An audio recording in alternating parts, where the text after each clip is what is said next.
ওকে, so আজকে আমরা শুরু করব হচ্ছে ডি ব্লক মৌলসমূহ। কালকে আমরা এফ ব্লকটা দেখেছি এবং এফ ব্লকটার প্রত্যেকটা পার্ট যথেষ্ট ডিটেলসে আমাদের হয়ে গেছে। তো আশা করছি ওই সেকশন থেকে তোমাদের আর কোনো ডাউট নেই, আর ডাউট হলে আমাকে ফোন করে অবশ্যই জিজ্ঞেস করে নেবে, কোনো অসুবিধা নেই এতে। তো আজকে আমরা শিখব প্রথমে ডি ব্লক মৌলসমূহ। ডি ব্লক মৌলসমূহ বলে রাখি একটা জিনিস, তোমাদেরকে আগের দিন অলরেডি বলা হয়েছে যে ডি ব্লক মৌলসমূহ হচ্ছে সন্ধিগত মৌল। ইংলিশে বলা হয় যেগুলোকে ট্রানজিশন এলিমেন্টস বা ট্রানজিশন মেটালস। তো ব্লক ডি ব্লক মৌল সমূহ, যেগুলোকে ইংলিশে বলা হয় হচ্ছে ট্রানজিশন এলিমেন্টস এবং বাংলায় বলা হয় হচ্ছে সন্ধিগত মৌল। সন্ধিগত মৌল। তাহলে সবার আগে একটু আমরা এই ডি ব্লকের বিষয়ে পরিচিত হয়ে নিই, যে ডি ব্লক কোথায় থাকে, কিভাবে থাকে, সমস্ত কিছুটা দেখে নিই আজকে, তারপর এটার বিষয়ে পড়ব।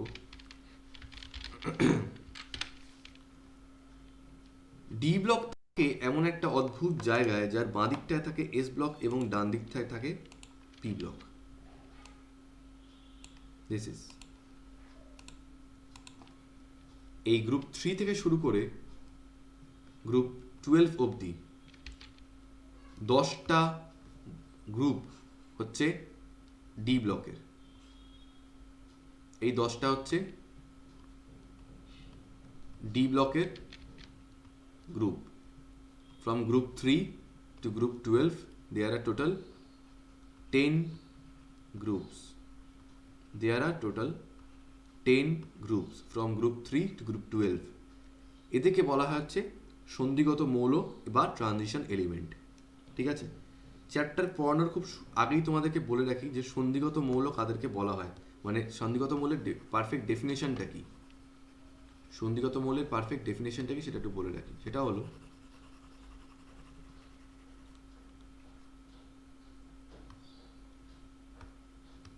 যে, আচ্ছা, তোমরা আগের দিন পার্থক্য সূচক ইলেকট্রন বলে একটা টার্ম শিখেছো। তোমরা এতক্ষণ এটা তো জানো যে কোনো একটা এলিমেন্ট সেটা কোন ব্লকের মৌল হবে সেটা ডিপেন্ড করছে যে তার পার্থক্য সূচক ইলেকট্রনটা কোন অরবিটালে ঢুকছে। তার মানে তোমাদের যদি বলি আজকে ম্যাঙ্গানিজ, ম্যাঙ্গানিজ কি হয় বলো তো? ম্যাঙ্গানিজের লাস্টে থাকে হচ্ছে 25, so it is 1s2 2s2 2p6 3s2 3p6 4s2, দেখো 20 অবধি হয়েছে, সো 4s2 3d5। তাহলে আয়রনে কি হয়ে যাবে? এটা 3d6 হয়ে যাবে, বাকি সব সেম, শুধু এটা 3d6 হয়ে যাবে। তাহলে পার্থক্য সূচক ইলেকট্রন কোন অরবিটালে বসছে? ডি অরবিটালে বসছে। পার্থক্য সূচক ইলেকট্রন ডি অরবিটালে বসছে, সেই জন্যই এটা ডি ব্লক মৌল। এই পার্থক্য সূচক ইলেকট্রনটা যে অরবিটালটায় বসবে সেটার বেসিসে আমরা এলিমেন্টের ব্লকটাকে রিপ্রেজেন্ট করে থাকি। তার মানে অবভিয়াসলি এইখানে প্রত্যেকটা এলিমেন্টেরই পার্থক্য সূচক ইলেকট্রনগুলো, মানে নতুন আগত ইলেকট্রনগুলো কোথায় এসে বসছে? ডি ব্লকে এসে বসছে, মানে ডি অরবিটালে এসে বসছে। তার জন্য এগুলোকে বলা হয় ডি ব্লক এলিমেন্টস। তাই একটা কথা খেয়াল রাখবে যে এই ডি ব্লক মৌলগুলোর ক্ষেত্রে ডি অরবিটালের ইলেকট্রন প্রচণ্ডভাবে জরুরি। পার্থক্য সূচক ইলেকট্রন ডি অরবিটালেই বসতে হবে। এবার কখনো সেটা 3D হবে, কখনো সেটা 4D হবে, 5D হবে, সেটা তো যত উপর থেকে নিচের দিকে নামবে সেই ভ্যারিয়েশনটা হবেই। যেমন আগের দিন আমরা দেখলাম যে ল্যান্থেনাইডের ক্ষেত্রে হচ্ছে 4F আর অ্যাক্টিনাইডের ক্ষেত্রে হচ্ছে 5F। এটা আমরা জানি, এটা নিয়ে আলোচনা করার কিছু নেই। কিন্তু কথা হলো যে সন্ধিগত মৌলের অ্যাকচুয়াল ডেফিনেশনটা কী দাঁড়াচ্ছে? সন্ধিগত মৌলের ডেফিনেশনটা দাঁড়াচ্ছে এটাই যে যে মৌলগুলোর সর্ববহিস্থ কক্ষপথের, সর্ববহিস্থ হতে পারে কোনো ব্যাপার নেই, যে মৌলগুলোর ডি অরবিটাল সম্পূর্ণ ফাঁকা বলছি না, আবার সম্পূর্ণ ভর্তিও বলছি না, আংশিকভাবে ভর্তি থাকে বা আংশিকভাবে ফাঁকা থাকে, সেই ধরনের মৌলগুলোকে বলা হয় হচ্ছে সন্ধিগত মৌল। আংশিকভাবে পূর্ণ কথাটার মানে কি? D1 ডি ব্লক মানে কটা, ডি সাবশেল মানে কটা ঘর গো? স্যার ডি সাবশেল মানে 5টা ঘর, 1 2 3 4 5। যদি একটা থাকে তাহলে এতগুলো ঘর ফাঁকা, যদি দুটো থাকে তাহলেও এতগুলো ঘর ফাঁকা, যদি 3টে থাকে তাহলেও দুটো ঘর ফাঁকা, যদি D4 থাকে তাহলেও একটা ঘর ফাঁকা, D5 থাকলেও, D5 থাকলে স্যার তা তো সব ভরে গেল। তাতে কি হয়েছে, আবার তো পেয়ারিং করে তো আবার ইলেকট্রন ভরতেই পারবে। তাহলে একটা ডি অরবিটালে টোটাল কটা ইলেকট্রন থাকতে পারে? একটা ডি অরবিটালে D1 থেকে শুরু করে D10 অবধি 10খানা ইলেকট্রন টোটাল থাকতে পারে। যেমন স্ক্যান্ডিয়ামের ক্ষেত্রে হচ্ছে 3D1, টাইটেনিয়ামে এটা হয়ে যাবে 3D2, ভ্যানাডিয়ামে হয়ে যাবে 3D3, ক্রোমিয়ামে হয়ে যায় 3D4, ক্রোমিয়ামের গল্প আছে, ম্যাঙ্গানিজে হয়ে যায় 3D5, আয়রনে হয়ে যায় 3D6, কোবাল্টে হয়ে যায় 3D7, নিকেলে হয়ে যায় 3D8, কপারে হয়ে যায় 3D9, কপারে গল্প আছে, জিঙ্কে হয়ে যায় 3D10। তাহলে আমরা দেখতে পাচ্ছি স্ক্যান্ডিয়াম থেকে জিঙ্ক যদি আমরা লক্ষ্য করে দেখি, সো ইটস 3D1 থেকে শুরু করে 3D10 অবধি, তাই তো? বাট গল্পটা না একটু আলাদা। আলাদা বলতে 3D1 থেকে 3D9 অবধি গল্পটা একটু আলাদা ছিল, অ্যান্ড তারপরে 3D10টা একটু আলাদা হয়ে গেল। কীরকম আলাদা? আলাদা বলতে সন্ধিগত মৌল তাদেরকেই বলা হবে যাদের ডি অরবিটালে একটা হলেও ইলেকট্রন আলাদা করে ঢোকানোর জায়গা থাকবে। এবার তোমরা বলো তো, 3D1 থেকে 3D9 যে মৌলগুলো লাস্টে 3D1 বা 3D9 অবধি রয়েছে, 3D1 থেকে শুরু করে 3D1 বা 3D2 বা 3D3 বা আপ টু 3D9, তাদের প্রত্যেকটার এই ডি অরবিটালগুলোতে একটা এক্সেস ইলেকট্রন ঢোকানো যাবে কি যাবে না, জাস্ট জিজ্ঞেস করছি। হ্যাঁ, কারণ ম্যাক্সিমাম 10টা থাকতে পারে, ম্যাক্সিমাম 10টা থাকতে পারে, তুমি 9টা করে রেখে দিয়েছো, তাহলে একটা জায়গা তো অ্যাটলিস্ট রয়েছে।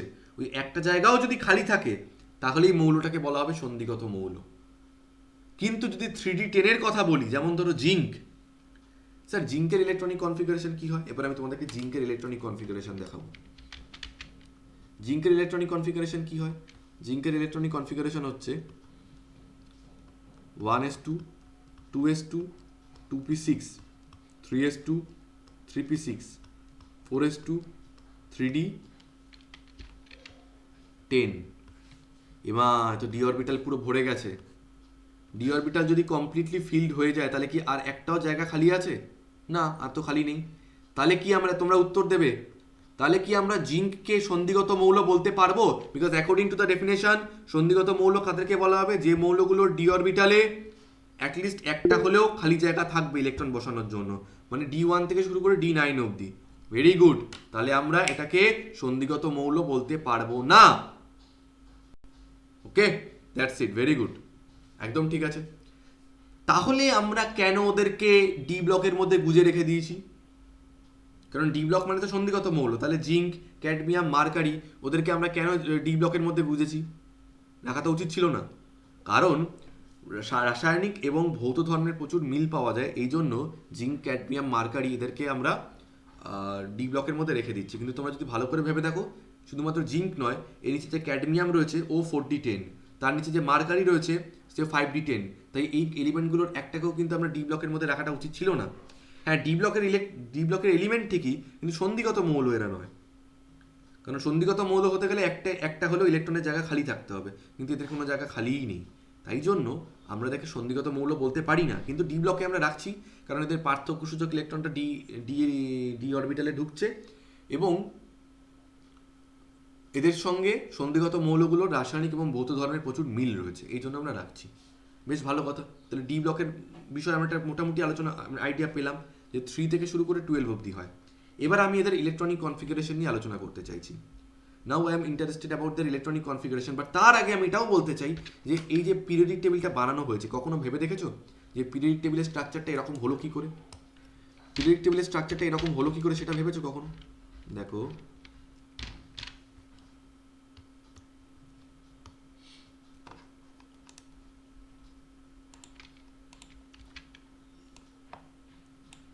হাইড্রোজেনটা পিরিয়ডিক টেবিলে 7টা পর্যায়ে থাকে, আর টোটাল এরকমভাবে 18টা গ্রুপ থাকে। 18টা গ্রুপ থাকে এরকম,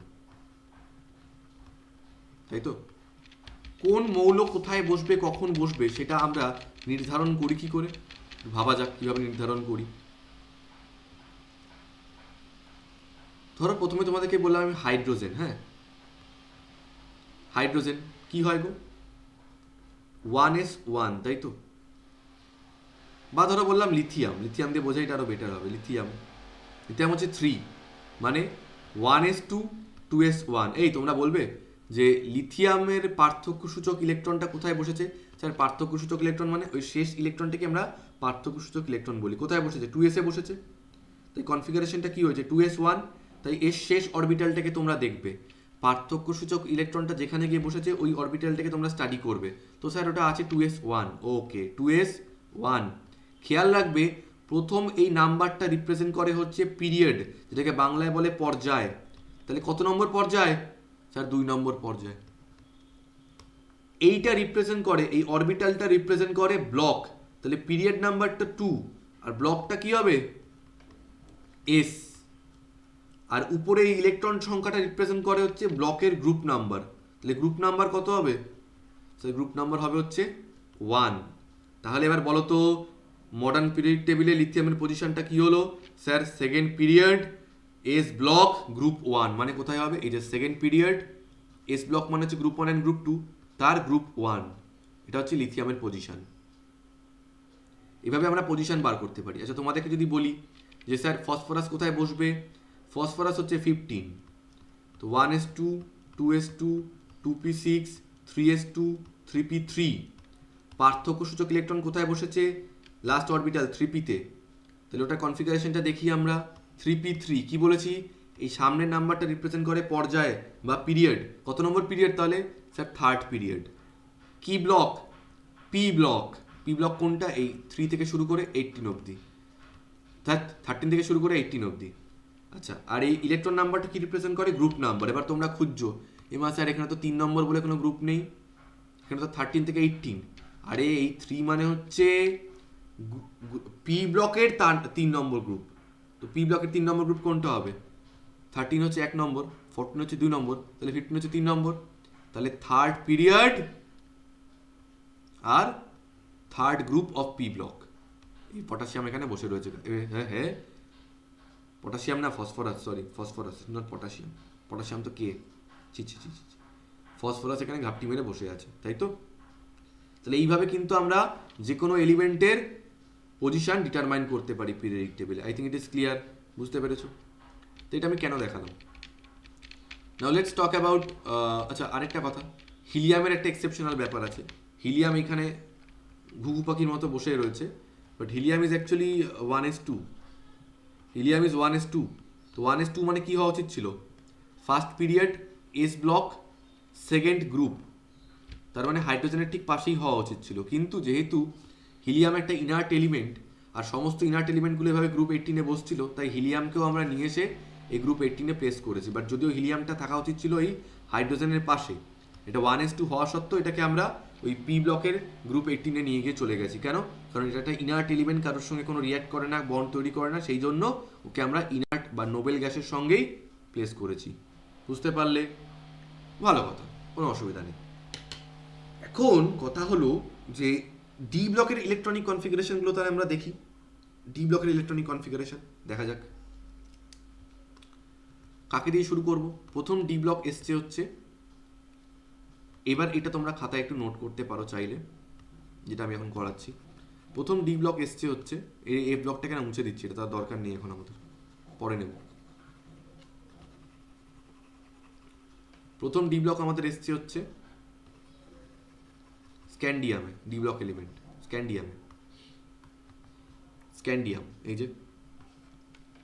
তো scandium sir 21, 1s2 2s2 2p6 3s2 3p6 4s2 3d1, so it's 3d1। শেষ অরবিটালটাকে দেখে আমরা সবসময় ইলেকট্রনিক কনফিগারেশন মানে পর্যায় সারণীতে কোথায় এলিমেন্টটা বসবে সেটা আমরা নির্ধারণ করি। আর আমি কি বলেছিলাম, ধরো 2s1 আছে, তো এটা নির্দেশ করে পিরিয়ড নাম্বার, এটা রিপ্রেজেন্ট করে ব্লক, এটা হচ্ছে গ্রুপ নাম্বার, তাই তো? এবার দেখো তো 3D1-এ কি হচ্ছে। তো স্যার পার্থক্য সূচক ইলেকট্রনটা 3D1-এ ঢুকেছে, তার মানে কি হবে যদি আমরা 3D1-টাকে স্টাডি করি? স্যার 3 হচ্ছে পিরিয়ড, ডি হচ্ছে ব্লক, আর 1 হচ্ছে গ্রুপ নাম্বার। ওকে, তাহলে চলো থার্ড পিরিয়ডে কোথায় আছে যা।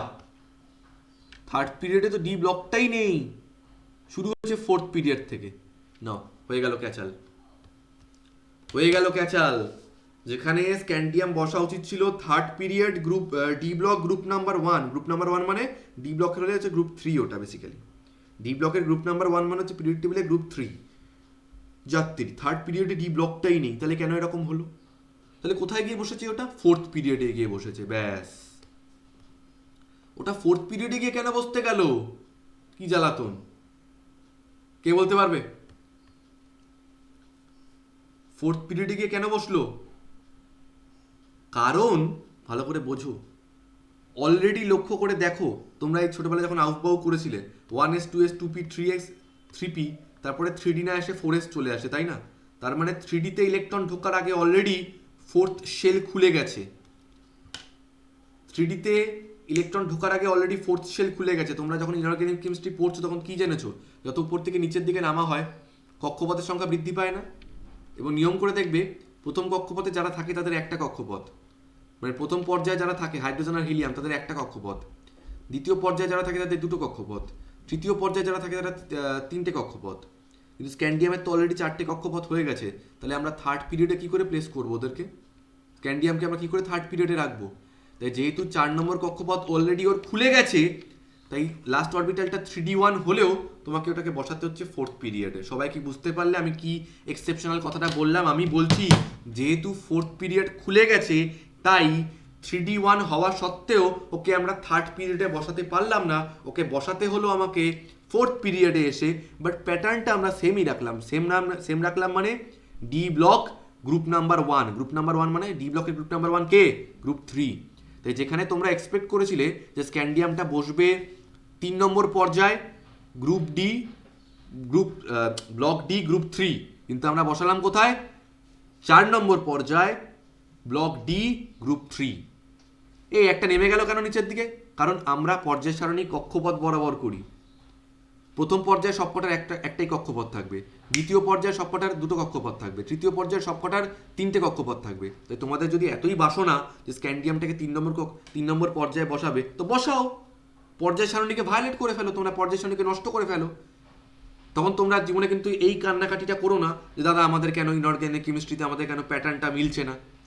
কারণ তোমরা জানো যে যত বাদিক থেকে ডান দিকে যাওয়া হয় পারমাণবিক আকার কমে, সোডিয়াম ম্যাগনেসিয়াম আস্তে আস্তে কমতে থাকবে। হঠাৎ করে দেখবে সোডিয়াম, ম্যাগনেসিয়াম, অ্যালুমিনিয়াম, এই স্ক্যান্ডিয়াম বড় হয়ে গেল হঠাৎ করে। কেন? স্ক্যান্ডিয়ামকে উপরে তুলে দিয়েছো তোমরা।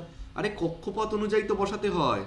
যেহেতু স্ক্যান্ডিয়ামে 4 নম্বর কক্ষপথ খুলে গেছে, তাই আমরা বাধ্য হচ্ছি 3D1 হওয়া সত্ত্বেও ওটাকে 4 নম্বর কক্ষপথে বসাতে। বলো ক্লিয়ার কিনা প্রত্যেকে?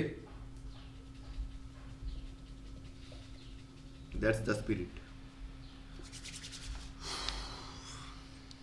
ওকে, সো তাহলে আমরা বুঝতে পারছি যে প্রথম ডি অরবিটালের প্রথম ডি এলিমেন্ট বসছে হচ্ছে 4 নম্বর পর্যায়ে। বসা উচিত ছিল 3 নম্বর পর্যায়ে, কিন্তু বসছে 4 নম্বর পর্যায়ে। ভালো কথা। আচ্ছা একটা কথা বলো তো, যদি আমি সাধারণ এস ব্লক দিয়ে তোমাদেরকে বোঝানোর চেষ্টা করি, হাইড্রোজেন হচ্ছে 1s1, তার নিচে লিথিয়াম হচ্ছে 2s1, সোডিয়াম হচ্ছে 3s1, পটাশিয়াম হচ্ছে 4s1, রুবিডিয়াম হচ্ছে 5s1, সিজিয়াম হচ্ছে 6s1, ফ্রান্সিয়াম হচ্ছে 7s1। তাহলে আমাকে বলো স্ক্যান্ডিয়াম যদি 3D1 হয়, তাহলে ইট্রিয়াম কি হবে? 4D1, ল্যান্থানাম কি হবে? 5D1, অ্যাক্টিনিয়াম কি হবে? 6D1। তাহলে যত উপর থেকে নিচের দিকে নামছো, ফোর্থ পিরিয়ডে তোমরা বসিয়েছো 3D এলিমেন্টগুলো, মানে 3D1, 3D2, 3D3, 3D4, 3D5, 3D6, 3D7, 3D8, 3D9, 3D10। তাহলে 5 নম্বর পর্যায়ে তোমরা কাদেরকে বসিয়েছো? 4D1, 4D2, 4D3, 4D4, 4D5, 4D6, 4D7, 4D8, 4D9, 4D10। 6 নম্বর পর্যায়ে তোমরা কাদেরকে বসিয়েছো? 5D1 to 5D10। 7 নম্বর পর্যায়ে তোমরা কাদেরকে বসিয়েছো? 6D1 থেকে শুরু করে 6D10 অবধি। ক্লিয়ার? একদম ওকে। তার মানে কি আমি বলতে পারি আমার ফ্রেশ পর্যায় সারণী লাগবে?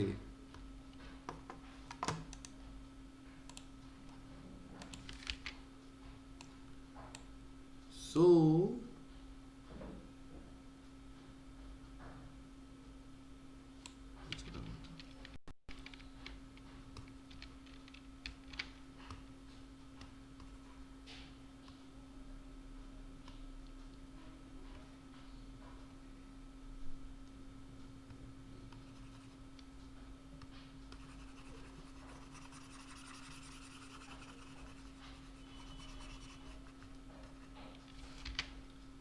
সো তাহলে কি আমরা এখানে বলতে পারি যে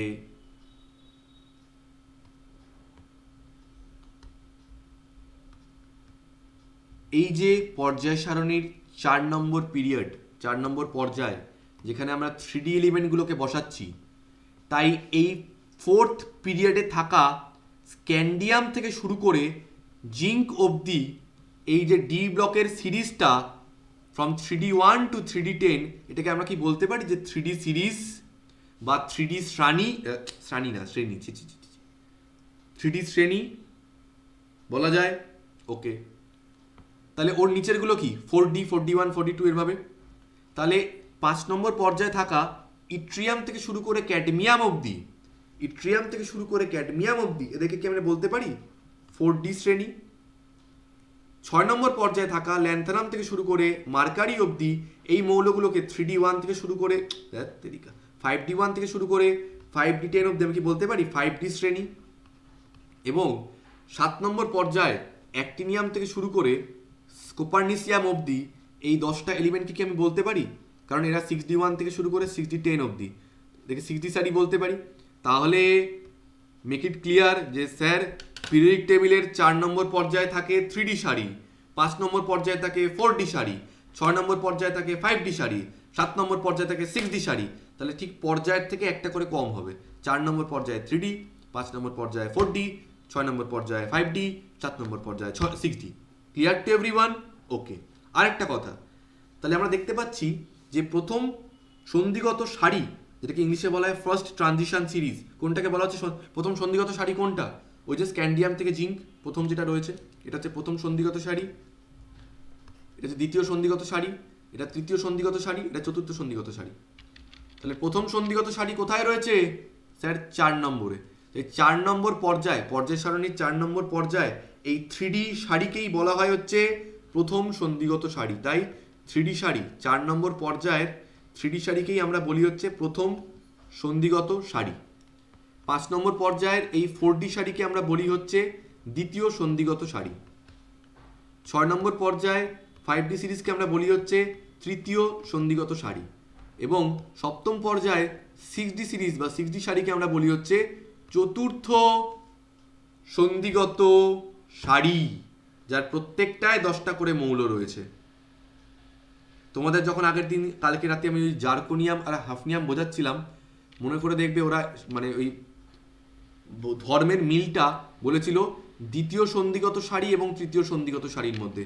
আরে দ্বিতীয় সন্ধিগত তৃতীয় কেন বলা হচ্ছে? কারণ এই প্রথমটা হচ্ছে first, second, third and fourth. তাহলে চোখ বন্ধ করে একবার ভাবো, স্যার আমরা দেখতে পাচ্ছি চোখ বন্ধ করে পর্যায় সারণীর চতুর্থ পর্যায়ে, আমিও চোখ বন্ধ করে ফেলেছি, পর্যায় সারণীর চতুর্থ পর্যায়ে রয়েছে 3D সিরিজ, ওটাই হচ্ছে ফার্স্ট ট্রানজিশন সিরিজ। পর্যায় সারণীর ফিফথ পিরিয়ড মানে পঞ্চম পর্যায়, তাতে আছে হচ্ছে 4D সিরিজ, যেটাকে আমরা বলছি দ্বিতীয় সন্ধিগত সারি। পর্যায় সারণীর ষষ্ঠ পর্যায়ে ওখানে রয়েছে হচ্ছে 5D সিরিজ, ওটাকে আমরা বলছি তৃতীয় সন্ধিগত সারি। পর্যায় সারণীর সপ্তম পর্যায়ে ওখানে রয়েছে 6D সারি, ওটাকে আমরা বলছি চতুর্থ সন্ধিগত সারি। Clear or not? পুরো ডি ব্লক ক্লিয়ার কিনা বলো ফার্স্ট, তাড়াতাড়ি করে। আগুন জিনিসপত্র একদম লাভলি। সো এবারে আমরা একটু বইয়ের হ্যাচানিগুলো দেখে নিই, যে বইয়ে এমন কিছু আছে কিনা যেটা আমরা জানি। আচ্ছা আচ্ছা, আরও কিছু সুন্দর কুচি কুচি জিনিসপত্র। এইবার আসছি আমি এই ষষ্ঠ আর সপ্তম পর্যায়ে। হ্যাঁ, একটা গল্প জাস্ট ছোট্ট করে এখানে বলা বাকি আছে, সেটা হলো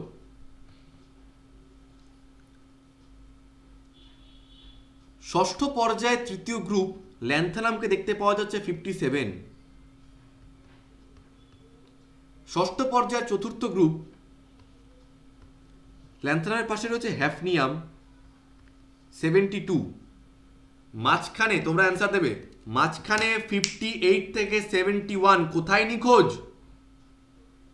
এফ ব্লক, ল্যান্থানাইট শাড়ি, কাল রাতের পড়া। সপ্তম পর্যায়ে থার্ড গ্রুপ দেখতে পাচ্ছি আমরা অ্যাক্টিনিয়াম 89, এবং তারপরে রয়েছে ফোর্থ গ্রুপে রাদারফোর্ডিয়াম 104। মাঝখানের 90 মানে থোরিয়াম থেকে শুরু করে লরেন্সিয়াম 103 অবধি কোথায় হাওয়া? Actinide series, F block. কারণ এই 14টা মৌলের জন্য আমরা দেখতে পাচ্ছিলাম যে পার্থক্য সূচক ইলেকট্রনটা হঠাৎ করে ডিতে একটা ইলেকট্রন ফেলে রেখে, যেখানে দেখো যদি আমি ল্যান্থানামের কথা বলি, ল্যান্থানাম ইজ 41, তো 41-এর পর তো 42 43 ঢুকতে পারতো না, কিন্তু দেখা যাচ্ছে এই এলিমেন্টগুলোর ক্ষেত্রে পার্থক্য সূচক ইলেকট্রনটা এফ অরবিটালে ঢুকছে, এফ অরবিটালে। তাই ভাবলাম এফ অরবিটালে যদি পার্থক্য সূচক ইলেকট্রন ঢুকে, কোন এফ অরবিটাল? এই 41 না, সরি, এটা ছিল হচ্ছে 5d1 ল্যান্থানামের ক্ষেত্রে, 6s2 5d1, তারপরে কোথায় ঢুকছিল ইলেকট্রনটা? 4f এ, 4f1 4f2 এভাবে ঢুকছিল। তো আমি সিরিয়ামে যখন 4f এ ইলেকট্রন ঢুকছে, প্রাসিওডাইমিয়াম যখন 4f2 হয়ে ঢুকছে, নিওডাইমিয়ামে 4f3, তাহলে এদেরকে তো ডি ব্লকে রাখার কোনো মানে হয় না, বাইরে বার করে আনো এফ ব্লকে। এবার লুটেশিয়াম অবধি চলে গেছি অলরেডি আমরা। এবার লুটেশিয়ামের পরে আসছে হ্যাফনিয়াম। তো হ্যাফনিয়ামে দেখা গেল কি, যেহেতু অলরেডি 4f14 হয়ে বসে, এটা তো 5d1 ছিল, তো 4f14 যেহেতু হয়ে গেছে, তাই আর তো এফ অরবিটালে জায়গা নেই, তাই 15 নম্বর ইলেকট্রনটা এবারও 5d1 মানে 5d2 5d3 ভাবে বাড়াচ্ছে। তখন ভাবলাম আচ্ছা ঠিক আছে, এবার যখন পার্থক্য সূচক ইলেকট্রনটা আবার ডি অরবিটালেই ঢুকছে, তাহলে আবার ওকে এখানটায় ফেরত নিয়ে আসো। তাহলে তোমরা আমাকে উত্তর দাও, উত্তর দিতে হবে না, আমি বলে দিচ্ছি। তাহলে ষষ্ঠ পর্যায়টা যদি মানে ষষ্ঠ পর্যায়ে 5d সিরিজ তৃতীয় সন্ধিগত সারি নিয়ে যদি একটু আলোচনা করি, তোমাদের যদি আমি জিজ্ঞেস করি যে প্রথম সন্ধিগত সারিতে কটা এলিমেন্ট আছে? দাদা 10টা, স্ক্যান্ডিয়াম থেকে শুরু করে জিঙ্ক অবধি। দ্বিতীয় সন্ধিগত সারিতে কটা এলিমেন্ট আছে? দাদা 10টা, ইট্রিয়াম থেকে শুরু করে ইট্রিয়াম থেকে শুরু করে আটকে গেল সবকিছু, ইট্রিয়াম থেকে শুরু করে ওখানে ক্যাডমিয়াম অবধি আছে, ঠিক আছে। নেক্সট ষষ্ঠ পর্যায় 5d সিরিজ, এইবার গল্প। ষষ্ঠ পর্যায়ে কটা এলিমেন্ট আছে? দাদা 10টা আছে। এইগুলোকে কিন্তু আবার সন্ধিগত সারির মধ্যে ফেলে দিও না, কিন্তু আলাদা করে নিয়ে এসেছি আমরা। ষষ্ঠ পর্যায়ে কটা এলিমেন্ট আছে? দাদা 10টা। তোমরা কি উত্তর দেবে? ল্যান্থানাম থেকে মার্কারি, যদি তোমরা অ্যান্সারটা এরকম দাও না কাউকে, ওই তো থার্ড ট্রানজিশন সিরিজ মানে ষষ্ঠ পর্যায়ে 5d সিরিজে 10টা এলিমেন্ট আছে, ল্যান্থানাম থেকে মার্কারি। আরে ল্যান্থানাম থেকে মার্কারি মানে 10টা প্লাস 14টা মানে 24টা এলিমেন্ট হয়ে যাচ্ছে।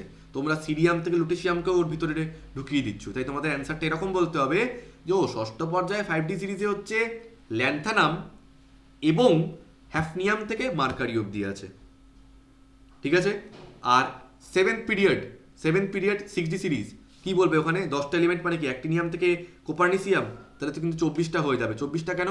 এখানে থাকা 10টা আর ওই তোমরা এফ ব্লকের অ্যাক্টিনাইটকে ইনক্লুড করে ফেলছো। তোমাদের বলতে হবে অ্যাক্টিনাইট এবং অ্যাক্টিনিয়াম এবং রাদারফোর্ডিয়াম থেকে কোপারনিসিয়াম, টোটাল 10টা।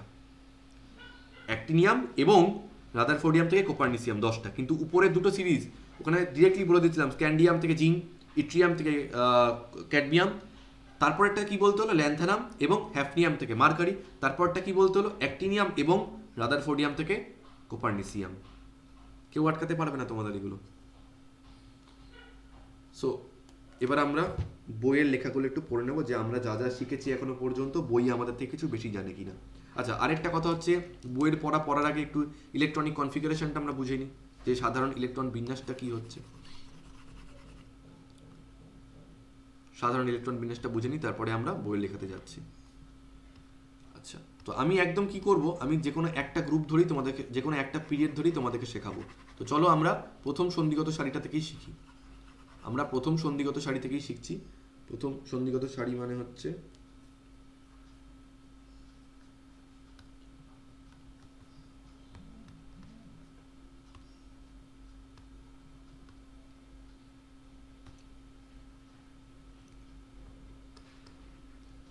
কে কে রয়েছে? প্রথমে স্ক্যান্ডিয়াম।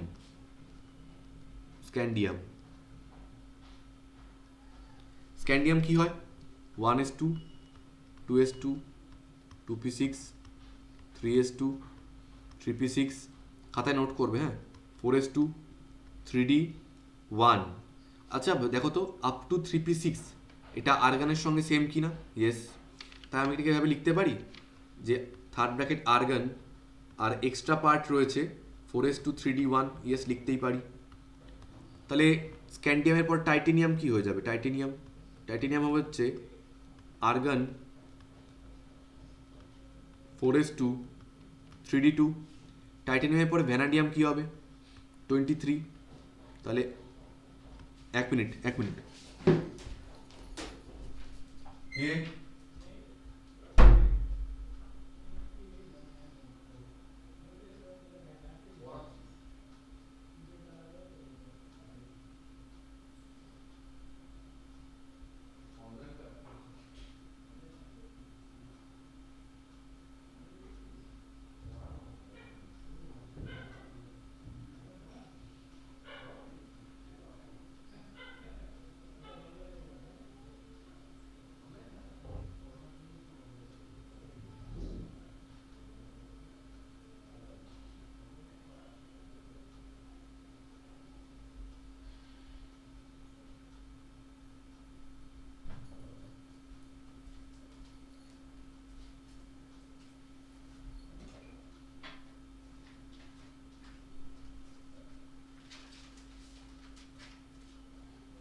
একটা মিনিট, জাস্ট একটু একটু একটু দাঁড়াও, প্রবলেম।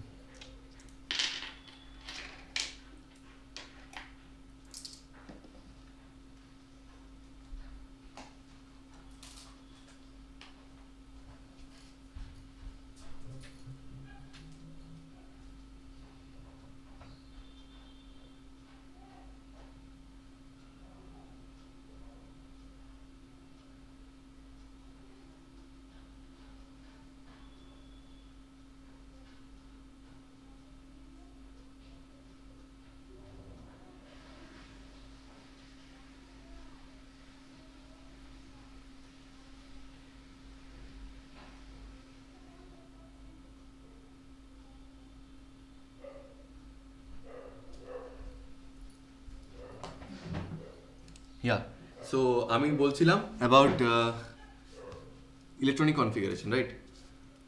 তো ভ্যানাডিয়াম হচ্ছে থার্ড ব্র্যাকেট আর্গন, তারপরে 4s2 3d3। ভ্যানাডিয়ামের পরে আসে হচ্ছে ক্রোমিয়াম 24, গল্প আছে, আর্গন 4s2 3d4। তারপরে আসছে ম্যাঙ্গানিজ 25, আর্গন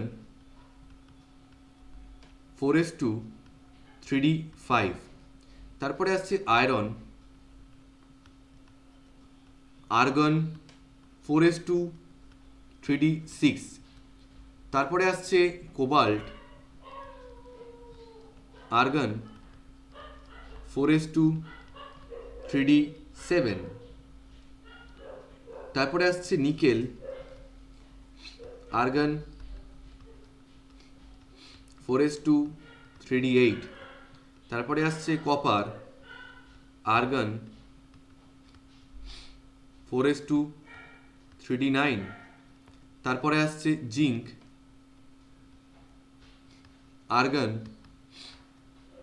4s2 3d10। তোমরা একটা জিনিস লক্ষ্য করে দেখেছো, আগের দিন তোমাদের যেরকম অভ্যন্তরীণ অরবিটালের কথা বলেছিলাম যে 6 নম্বর কক্ষপথ খুলে যাওয়া সত্ত্বেও ইলেকট্রনগুলো 4 নম্বর কক্ষপথের এফ অরবিটালে এসে ঢুকছিল ল্যান্থেনাইডের ক্ষেত্রে, আর অ্যাক্টিনাইডের ক্ষেত্রে কী হয়েছিল, 7 নম্বর কক্ষপথ খুলে যাওয়া সত্ত্বেও 5 কি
সরি, যেটা বলছিলাম।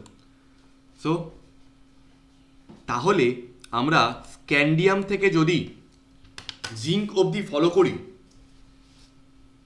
4s2 3d1, 4s2 3d2, 4s2 3d3, 4s পার্টটা কনস্ট্যান্ট থাকছে, পার্থক্য সূচক ইলেকট্রনটা 3d-তে এসে ঢুকছে।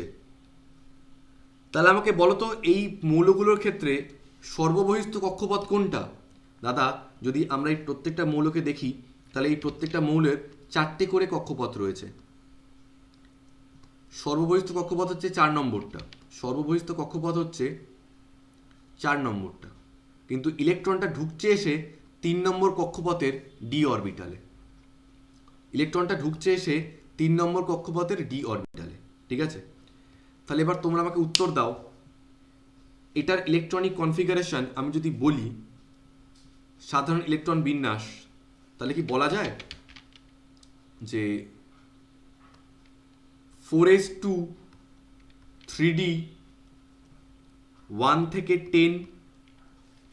হ্যাঁ, কারণ স্ক্যান্ডিয়ামের ক্ষেত্রে হচ্ছে 4s2, সবকটাতেই 4s2টা কনস্ট্যান্ট রয়েছে, তাই 4s2টা মেনশন করতে হবে, যেহেতু এটা বহিস্থ কক্ষপথ। যেমন আগের দিন তোমাদের 6s2 5d ওটা তোমাদের মেনশন করতেই হচ্ছিল, কারণ ওগুলো বাইরের কক্ষপথগুলো।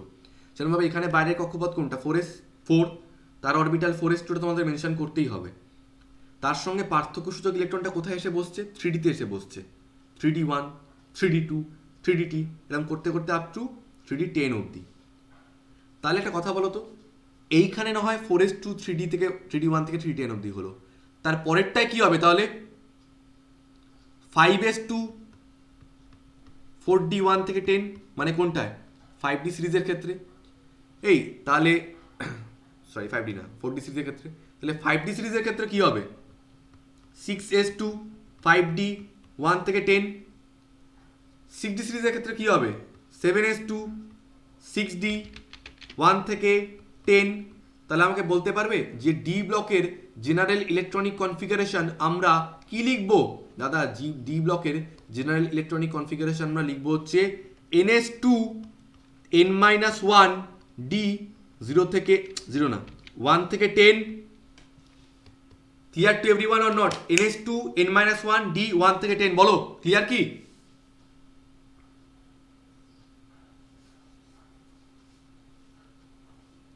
Very good, ns2 n-1 d 1 থেকে 10। তাহলে স্যার আমরা যদি এইটা লিখে দিয়ে আসি তাহলে কি আমরা নাম্বার পাবো? না, পাবে না, কারণ এটা ভুল যাত্রীর। এবার ভুল কি করে হয়ে গেল? এবার বোঝা যায় যে ভুলটা কোথায় হয়েছে। দুটো স্টার মারছে, একটা ক্রোমিয়াম একটা কপার। মন দিয়ে শুনবে, ক্রোমিয়াম আর কপারের গল্পটা মন দিয়ে শুনবে। কি গল্প? ক্রোমিয়াম নিজের শেষ কক্ষপথটা দেখো, শেষ অরবিটালটা দেখো 3d4। তোমাদের কালকে আমি বলেছিলাম না, ওই যে শেষ অরবিটালটা যদি হাফ ফিল্ড বা ফুল ফিল্ড ইলেকট্রনিক কনফিগারেশন থাকে তাহলে স্টেবল হয়। তো ডি অরবিটাল স্টেবল কখন হবে? ডি অরবিটালে 5টা ঘর। হাফ ফিল্ড হলে কি হবে ওটা? d5, আর ফুল ফিল্ড হলে ওটা কি হবে? d10। হাফ ফিল্ড হলে d5 আর ফুল ফিল্ড হলে d10। ক্রোমিয়াম কি d5 রয়েছে? না। তাহলে কি এটা স্টেবল? না। কিন্তু কোনোভাবে কি এটা নিজেকে স্টেবল করতে পারে? হ্যাঁ পারে। কিভাবে পারে? এই 4s এর একটা ইলেকট্রন ও 3d-র ভিতরে নিয়ে নেয়, নিয়ে কি তৈরি করে? 4s1 3d5, 4s1 3d5। আর কপারের ক্ষেত্রে যদি আমরা দেখি, কপার 3d9 হয়ে পড়ে রয়েছে, ওটা কি স্টেবল? না। কিন্তু স্টেবিলিটি গেইন করার জন্য কি করে? 4s এর একটা ইলেকট্রন 3d-র মধ্যে নিয়ে নেয়, তাহলে কি হয়ে যায়? 4s1 3d10। তাহলে কি দেখতে পাচ্ছ বলো তো? দাদা দেখতে পাচ্ছি যে এস অরবিটালটাও এখানে ফিক্সড নয়, ওটাও সবসময় 2 থাকছে না। হ্যাঁ, বেশিরভাগ ক্ষেত্রেই 4s2, কিন্তু কখনো কখনো আবার 4s1ও হয়ে যাচ্ছে। যেমন কালকে আমি তোমাদেরকে দেখিয়েছিলাম যে এফ অরবিটালে 1 থেকে 14 হওয়ার সঙ্গে সঙ্গে ডি অরবিটালটা কখনো কখনো 0, কখনো কখনো 1 হয়ে যাচ্ছিল। সেরকমভাবে এখানে এস অরবিটালটাও কখনো কখনো 1, কখনো কখনো 2 হয়ে যাচ্ছে। তাহলে জেনারেল ইলেকট্রনিক কনফিগারেশনটা আমাদের কি লেখা উচিত? হবে হচ্ছে ns 1 থেকে 2 n-1 d 0 থেকে n-1 d 1 থেকে 10। তাহলে এই NS 1 থেকে 2 ব্যাপারটা বোঝা গেল। পরীক্ষায় কিন্তু মন দিয়ে এটা লিখবে। যদি তোমাদের জিজ্ঞেস করে ডি ব্লক মৌল সময়ের সাধারণ ইলেকট্রন বিন্যাস, অমানুষের মতো লিখে দিয়ে চলে এসো না যে NS2 n-1 D 1 থেকে 10, লিখবে NS 1 থেকে 2 n-1 D 1 থেকে 10। ক্লিয়ার?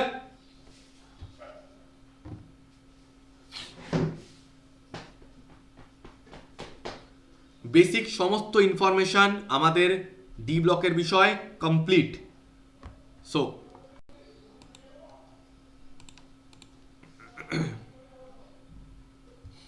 এবারে আমরা বইটাকে ফলো করব, ঠিক আছে? ওয়েট, বইটাকে ফলো করি।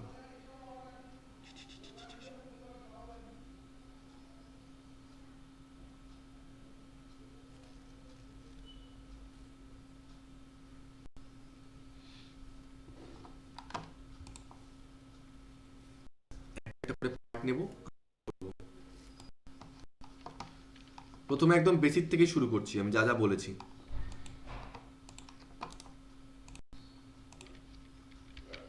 তোমরা বলবে যে তোমরা এরকম কোনো পার্ট আছে কিনা জানো কিনা বা না জানো। আমি এখান থেকে শুরু করি। এই যে প্রকৃতপক্ষে ডি ব্লক মৌলগুলির মধ্যে অবস্থা বিশেষে এস ব্লক বা পি ব্লক মৌলের বৈশিষ্ট্য প্রকাশ পায়। কেন? তোমাদেরকে কালকেই রাতেই কথাটা বলছিলাম, আজকেও বলেছি ইনফ্যাক্ট, যে ডি ব্লকটা পিরিয়ড টেবিলের একটা এমন জায়গায় অবস্থিত যার মধ্যে এস এবং পি ব্লকের দুটোর বৈশিষ্ট্যই দেখতে পাওয়া যায়। যেহেতু এর মধ্যে এস এবং পি দুটোরই বৈশিষ্ট্য রয়েছে, কারণ মাঝামাঝি জায়গায় রয়েছে, তাই ওর মধ্যে এস ব্লকের তড়িৎ ধনাত্মক এবং পি ব্লকের তড়িৎ ঋণাত্মক দুটো প্রপার্টি দেখতে পাওয়া যায়। ঠিক আছে? তো কি বলছে একটু পড়ি ওরা। ডি ব্লক মৌলগুলির মধ্যে অবস্থা বিশেষ কেন বলা হচ্ছে? এই যে বলেছে যে ডি ব্লক মৌলগুলির প্রকৃতি এস ও পি ব্লক ভুক্ত মৌলগুলির প্রকৃতির মাঝামাঝি হয়। কেন? কারণ এরা পিরিয়ডিক টেবিলে মাঝামাঝি জায়গায় থাকে। তার মানে আমরা বলতে পারি যে এরা এস ব্লকের তড়িৎ ধনাত্মক এবং পি ব্লকের তড়িৎ ঋণাত্মক এই দুটো ধর্মের মধ্যে একটা সন্ধি ঘটায়। তোমাদের কাছে সন্ধি বলছিলাম, তাই জন্য এগুলোকে বলা হচ্ছে সন্ধিগত মৌল। ক্লিয়ার জিনিসটা? অলরেডি বলা হয়েছে। কটা সন্ধিগত মৌল আছে আমরা জানি, মানে কটা সারি আছে? 4টে আছে। 1 2 3 4। প্রথম সন্ধিগত সারি যেটাকে বলা হয় 3D সারি, দ্বিতীয় সন্ধিগত সারি যেটাকে বলা হয় 4D সারি, তৃতীয় সন্ধিগত সারি যেটাকে বলা হয় 5D সারি, আর চতুর্থ সন্ধিগত সারি যেটাকে বলা হচ্ছে 6D সারি। এই মেয়েরা তোমরা বলো, ছেলে মেয়ে সবাই বলো যে 3D সারি কোন পর্যায়ে থাকে? 3D সারি কোন পর্যায়ে থাকে? 4 নম্বর। Very good. 4 নম্বর পর্যায়ে থাকে হচ্ছে 3D সারি। কি থেকে কি অবধি দাদা? স্ক্যান্ডিয়াম থেকে শুরু করে জিঙ্ক অবধি। তো কি বলেছে? 3D কক্ষকগুলির ক্রমপূর্তির ফলে প্রথম সন্ধিগত সারিতে 10টি মৌলের উদ্ভব হয়। এই ক্রমপূর্তি মানে কি বলতো? 3D অরবিটালটাতে এসে একটা একটা করে ইলেকট্রন বাড়ছে, ক্রমান্বয়ে একটা করে ইলেকট্রন ফিল হচ্ছে। এটি চতুর্থ পর্যায়ে 3 নম্বর গ্রুপের স্ক্যান্ডিয়াম থেকে শুরু করে গ্রুপ 12 নম্বর গ্রুপের জিঙ্ক দিয়ে শেষ হয়। স্ক্যান্ডিয়াম থেকে জিঙ্ক। দ্বিতীয় সন্ধিগত সারি 4D সারি, 10টি মৌল, পঞ্চম পর্যায়ে এটা থাকে, তাই তো? 5th period. ইট্রিয়াম থেকে শুরু করে ক্যাডমিয়াম অবধি। এবার তৃতীয় সন্ধিগত সারি, চতুর্থ সন্ধিগত সারি কি বলেছে? 5D কক্ষগুলির 10টি মৌল কি কি? ল্যান্থানাম দিয়ে শুরু হয়, এরপর হ্যাফনিয়াম থেকে মার্কারি, কারণ মাঝখানের 14খানা এফ ব্লকে চলে গেছে। চতুর্থ সন্ধিগত সারি বা 6D সারি কি বলেছে? অ্যাক্টিনিয়াম দিয়ে শুরু হয়, তারপর রাদারফোর্ডিয়াম, ডিবি, এগুলো আস্তে আস্তে চলতে থাকে। এবার এখানে কি লেখা রয়েছে? অসম্পূর্ণ সারি। কেন বলো তো? কারণ পিরিয়ডিক টেবিল কি শেষ হয়ে গেছে নাকি? না, আরো অনেক মৌল আমরা যোগ করতে পারি। যত মৌল আসতে থাকবে তত ওর মধ্যে আমরা ভরতে থাকবো। তো এই periodic table is not completed yet. আরও আমরা যত মৌল আবিষ্কার হবে তত পিরিয়ডিক টেবিলের মধ্যে বুঝতে থাকবো। ক্লিয়ার জিনিসটা? তাহলে ডি ব্লক মৌলের একদম বেসিক পার্টটা তোমাদের সবার কাছে ক্লিয়ার। এমন কোনো জিনিস নেই যেটা আমরা জানি না এখানটায়, সমস্ত টার্ম জেনে গেছি। আচ্ছা, এবার এই পার্টটাও দেখে নাও। অলরেডি তোমাদের এগুলো সব বোঝানো হয়ে গেছে আমার, যে এই হচ্ছে ডি ব্লক মৌলগুলো। স্ক্যান্ডিয়াম থেকে শুরু করে এখানে শুরু হয়, 4খানা সারি রয়েছে। দেখে নেবে একবার। দাদা আমাদের কি মৌলগুলো সব মুখস্থ করতে হবে? না, মৌল মুখস্থ মোটেই করতে হয় না। এটা হচ্ছে সাধারণ ইলেকট্রন বিন্যাস n-1 d 1 থেকে 10 ns 1 থেকে 2। আমি এইভাবে লিখেছি ns 1 থেকে 2 n-1 d 1 থেকে 10। বুঝতেই পারছো জিনিসটা, এমন কিছু অসুবিধার নেই। ঠিক আছে? কিন্তু এবার পিরিয়ডিক টেবিলের বিষয়ে তোমাদের একটা ইনফরমেশন দেবো, সেটা হলো, ওয়েট সরাই এটাকে, এত অবধি হয়ে গেছে ইলেকট্রনিক কনফিগারেশন অবধি। এই যে খেলাটা, এই যে খেলাটা ক্রোমিয়াম আর কপার দেখালো, ক্রোমিয়াম আর কপারের যে খেলাটার জন্য 4s1 3d10 আর কপারে হয়ে গেছিল 4s1, সরি 3d10 না, এটা হচ্ছে 3d5 আর 4s1 3d10। তার মানে বিশেষ কিছু মৌলগুলোর জন্যই, বিশেষ কিছু মৌলের জন্যই এস অরবিটালটায় দুটোর জায়গায় একটা ইলেকট্রন হয়ে যায়। তাই এই যে ইলেকট্রনিক কনফিগারেশনটা আমাদের এরকম হওয়া উচিত ছিল, কিন্তু এরকম না হয়ে গেল এরকম। কেন হলো? কারণ হওয়া উচিত ছিল দুটো, হয়ে গেল 1 থেকে 2। তার কারণ কি? তার কারণ এস অরবিটালের একটা ইলেকট্রন ডি অরবিটালের মধ্যে ঢুকে যাচ্ছে। এস অরবিটালের একটা ইলেকট্রন ডি অরবিটালের মধ্যে ঢুকে যাচ্ছে স্টেবল হওয়ার জন্য। ঠিক আছে, ডি অরবিটালের একটা ইলেকট্রন স্টেবল হওয়ার জন্য ডি অরবিটালে ঢুকে যাচ্ছে। এটা খুব সব মৌলের জন্য হয় না, নিয়ম মাফিক কিছু মৌলের ক্ষেত্রেই হয়, নিয়ম মাফিক কিছু মৌলের ক্ষেত্রে এটা হয়। তো কোন কোন মৌলের ক্ষেত্রে হয় তোমাদেরকে আমি বলে যাচ্ছি। এটা পিরিয়ড টেবিল আনতে দাও একটা।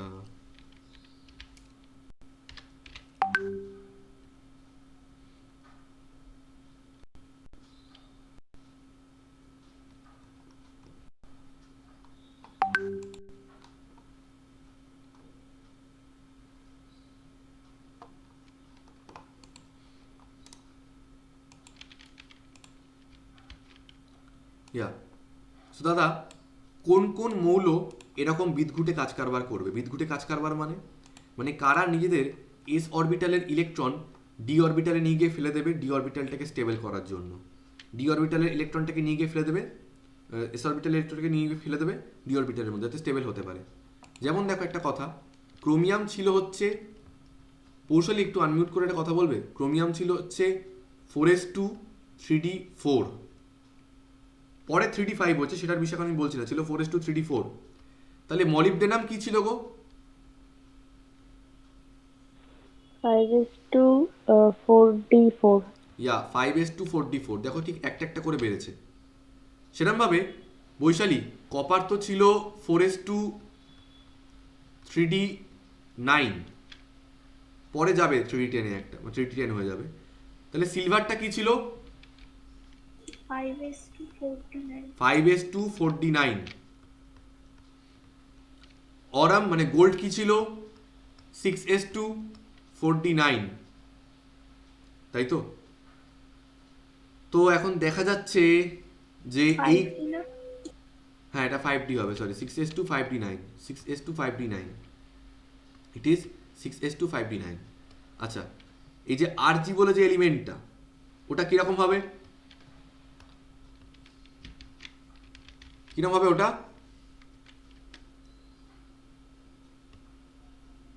7s2 69। আচ্ছা, so this রোন্টিজিনিয়াম is 7s2 6d9। তাহলে তোমাদের কি মনে হয় না যে এরা প্রত্যেকেই এস অরবিটাল থেকে একটা করে ইলেকট্রন ডি অরবিটালের মধ্যে ঢুকিয়ে নেবে স্টেবল হওয়ার জন্য? হ্যাঁ। তাহলে কপার কি হয়? 4s1 3d10। সিলভার কি হয়ে যায়? 5s1 4d10। গোল্ড কি হয়ে যায়? 6s1 5d10। রন্টেজিয়াম কি হয়ে যায়? রন্টেজিনিয়াম হচ্ছে 7s1 মানে আরজি 7s1 6d10। তাহলে এটা হচ্ছে 4s1 3d10, 5s1 4d10, 6s1 5d10, 7s1 6d10। Clear আছে? সেরকমভাবে ক্রোমিয়াম থাকে 4s2 3d4, স্টেবল হওয়ার জন্য হয়ে যায় এটা 4s1 3d5। কৌশলী বললো যে মলিবডেনাম থাকে হচ্ছে 5s2 4d4। তো তোমার মনে হয় না যে হাফ ফিল স্টেবিলিটি গেইন করার জন্য মলিবডেনামও এরকম করবে 5s1 4d5? হ্যাঁ করবে। ঠিক আছে, তার নিচে আছে টাংস্টেন, ও কি এই জিনিসটা করবে?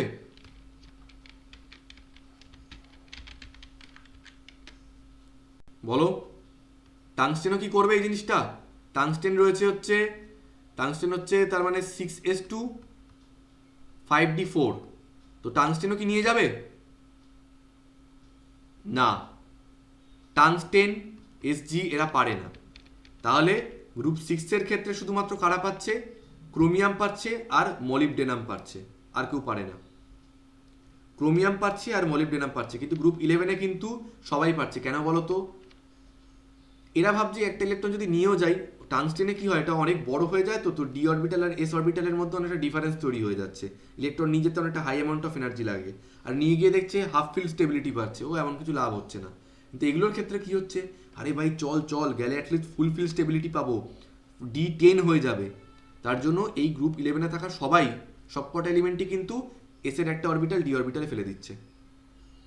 কিন্তু গ্রুপ সিক্সের সবাই পাচ্ছে না। তাহলে কারা কারা পাচ্ছে? শুধুমাত্র ক্রোমিয়াম পাচ্ছে আর মলিবডেনাম পাচ্ছে। ঠিক আছে, এইগুলো ছিল লজিক্যাল। কিন্তু এছাড়াও কিছু অসভ্য মৌল আছে যারা এই কাজটা করে থাকে, মানে নিজেদের এস অরবিটালের ইলেকট্রন ডি অরবিটালে ফেলে রাখে। আচ্ছা পৌশালী, তুমিই বলবে, মলিবডেনাম তুমি বলেছো 5s244, পরে তুমি জানো যে এটা চেঞ্জ হয়ে গিয়ে 5s145 হয়ে যাবে, বাট এবার তো মলিবডেনাম যদি 5s244 হয়, তাহলে নিওবিয়াম কত গো?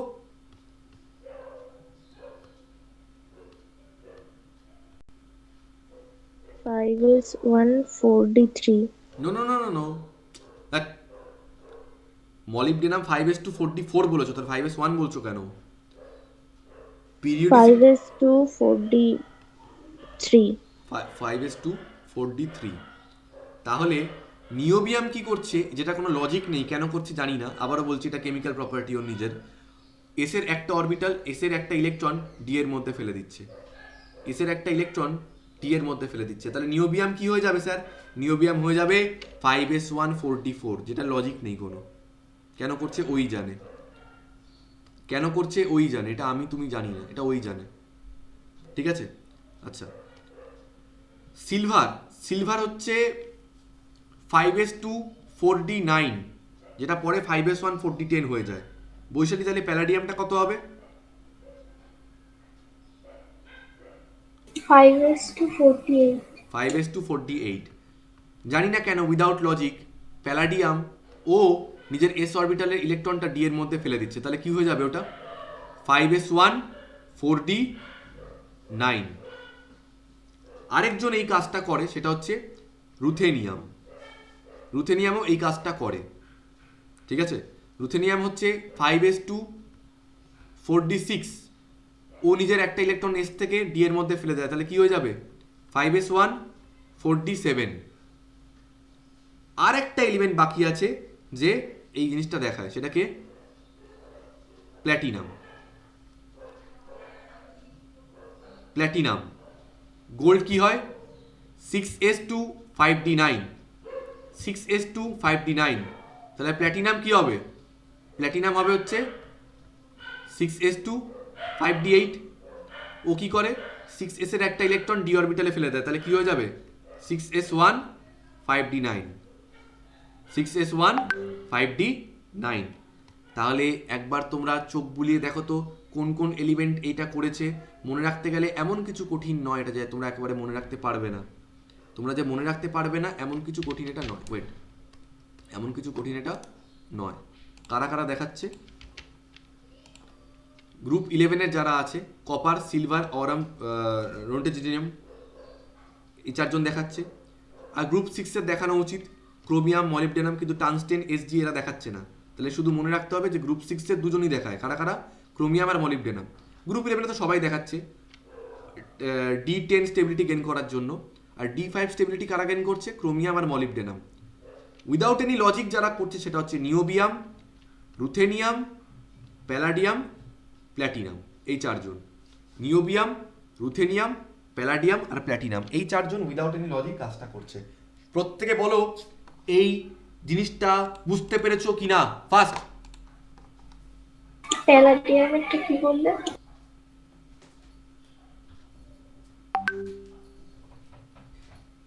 কি বললাম মানে? মানে বইতে তো 4d10 5s0 দেওয়া। কি? আমি বললাম সিলভার হচ্ছে, কি বলি কি শোনে ভগবান জানে।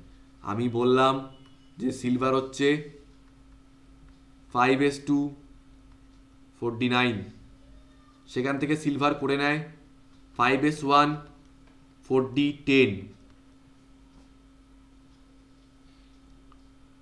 প্যালাডিয়াম, কি বলছো, কি বইতে কি দেওয়া রয়েছে?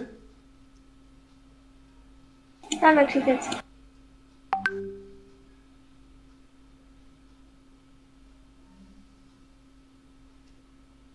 কি বলে রে, বুঝি না।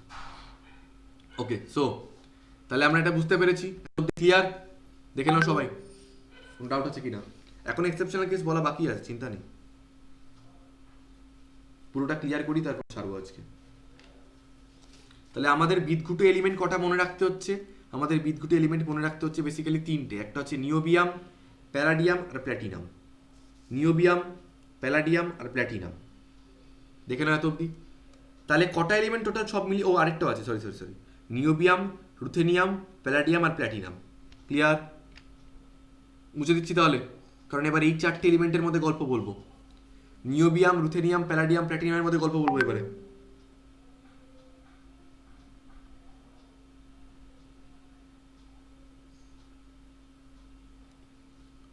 হয়েছে তো? তাহলে এই চারটে ইলেকট্রনিক কনফিগারেশন আমরা একটু নিজেরা টুকে নিই, যাতে আমাদের সুবিধা হয় বুঝতে পরের পার্টটা। তাহলে দাদা, নিওবিয়াম হচ্ছে 41, মলিবডেনামের থেকে থেকে একটা কম হয়। মলিবডেনাম হচ্ছে আর্গন, মলিবডেনাম হচ্ছে আর্গন, তারপরে 5s2 4d4 ছিল, যেটা পরে 5s1 4d5 হয়ে যায়। তাহলে নিওবিয়ামটা কি? 5s2 4d3। রুথেনিয়াম হচ্ছে 44, সেটা হচ্ছে আর্গন 5s2 4d6। ঠিক আছে? প্যালাডিয়াম হচ্ছে 46, আর্গন 5s2 4d8, কারণ সিলভার হচ্ছে 5s2 49। আর তার নিচে আছে প্ল্যাটিনাম, প্ল্যাটিনাম হচ্ছে 78।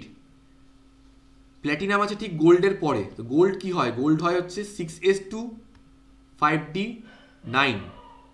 তাহলে প্ল্যাটিনাম কি হবে? তার একটা আগে যখন, এটা তো জেননের পরে হচ্ছে,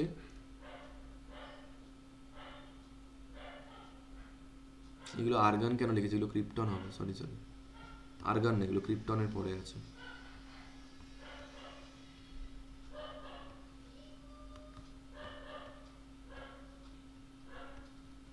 ক্রিপ্টনের পরে। তাহলে প্ল্যাটিনামটা কি হবে? প্ল্যাটিনাম হচ্ছে জেননের পরে হচ্ছে, কি আছে? এটা হয়ে যাবে 6s2, অরাম গোল্ড হচ্ছে 6s2 5d9, যেটা পরে 6s1 5d10 হয়ে যায়। তাহলে এটা যদি 6s2 5d9 হয়, তাহলে এটা কি হবে? 6s2 5d8। এবার এই চারটে বিদ্যুৎ এলিমেন্ট নিয়ে আমরা কাজ করব, কারণ ক্রোমিয়াম একটা লজিক্যাল, ও 3d5 করে নিতে পারে, 4s1 3d5। মলিবডেনাম একটা লজিক্যাল, ও 4s1 5s1 4d5 করে নিতে পারে। কপার একটা লজিক্যাল, কারণ ও 4s1 3d10 করে নিতে পারে। সিলভার একটা লজিক্যাল, কারণ ও 5s1 4d10 করে নিতে পারে। গোল্ড একটা লজিক্যাল, কারণ ও 6s1 5d10 করে নিতে পারে। রেন্টেজেনিয়ামটা তাও এটাও লজিক্যাল, কারণ এটা 7s1 6d10 করে নিতে পারে। তাহলে এরা তো তাও স্টেবল ইলেকট্রনিক কনফিগারেশন গেইন করতে পারছে, তাই না হয় এস থেকে একটা ইলেকট্রন ডি এর মধ্যে নিয়ে যাচ্ছে। ঠিক আছে? এস থেকে একটা ইলেকট্রন ডি এর মধ্যে নিয়ে যাচ্ছে। But what about this niobium, ruthenium, palladium, platinum? এরা কি পাগল হয়ে গেছে নাকি? কারণ ভেবে দেখো, নিওবিয়ামে যদি একটা ইলেকট্রন 4d-তে নিয়ে যাওয়া হয়, কোনো লাভ হবে কি? হয়ে যাবে 5s1 4d4। কেন নিয়ে যাচ্ছে? এটা ওর internal chemical property, 5s1 4d4 হয়ে যাবে। রুথেনিয়াম কেন নিয়ে যাচ্ছে? ওই জানে, হয়ে যাবে 5s1 4d7। কেন নিয়ে যাচ্ছে? ও জানে। এটা ওর নিজস্ব প্রপার্টি, আমরা কিছু করতে পারবো না এখানে। ঠিক আছে? প্ল্যাটিনাম কি করছে? 6s থেকে একটা ইলেকট্রন নিয়ে যাচ্ছে 5d-তে, হয়ে যাচ্ছে 6s1 5d9। কেন নিয়ে যাচ্ছে ও জানে। But there is only one বিদঘুটে এলিমেন্ট, প্যালাডিয়াম, যে একটা কাজের কাজ করতে পেরেছে। যেহেতু আকারে ছোট এবং দুটো ইলেকট্রন এস অরবিটাল থেকে ডি এর মধ্যে নিয়ে গেলে স্টেবল হয়ে যাবে, তাই অতিরিক্ত লোভে পড়ে একটু কষ্ট হয়তো হয়েছে করতে। তোমাকে যদি আজ সিক্স প্যাক বানাতে বলি কষ্ট হবে, তো সেরকমভাবে 5s থেকে দুটো ইলেকট্রন যদি ও ডি অরবিটালের মধ্যে নিয়ে যেতে পারে, তাহলে এটা হয়ে যাবে হচ্ছে 5s0 4d10 and it will gain the stable electronic configuration which is completely stable।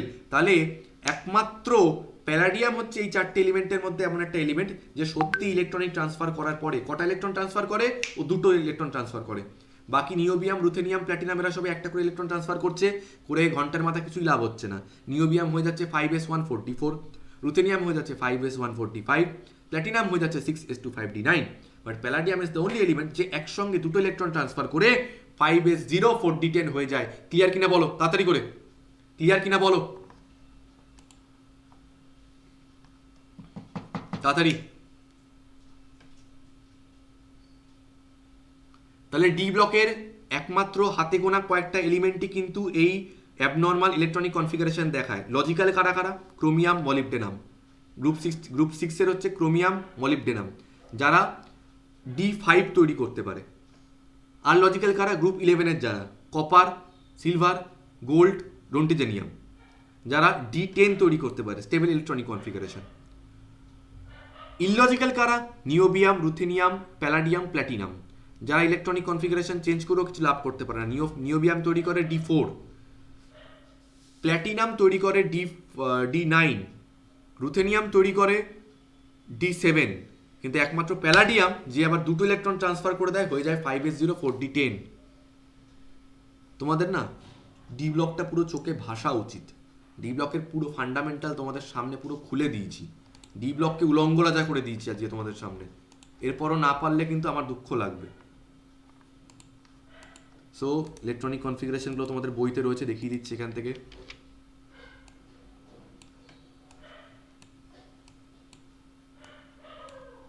এই চারটা তোমাদের নতুন বইতে আছে কিনা আমি জানি না, তো আমি কয়েকটাকে ব্লক করছি, একটু ভালো করে দেখো।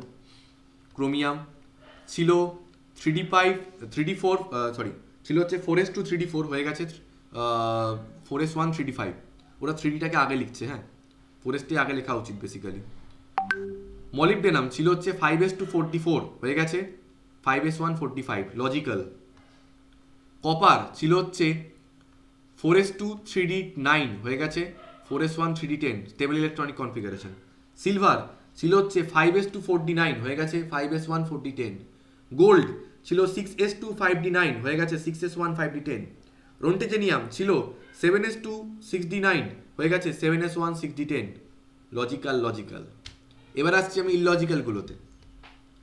গ্রুপ 5-এর নিওবিয়াম ছিল হচ্ছে 5s2 4d3। কি মজা পেলো নিজেই জানি, ইলেকট্রন ট্রান্সফার করলো হয়ে গেল 5s1 4d4। তারপরে রুথেনিয়াম ছিল হচ্ছে 5s2 4d6 করে নিল 5s1 4d7। প্ল্যাটিনাম ছিল হচ্ছে 6s2 5d8 হয়ে গেল 6s1 5d9। নিজেই জানো কি মজা পেয়েছে। অ্যান্ড এর পরে আসছে আমাদের প্যালাডিয়াম, ছিল 5s2 4d8, দুটো ইলেকট্রন একবারে ট্রান্সফার করলো হয়ে গেল 5s0 4d10। ক্লিয়ার কিনা বলো?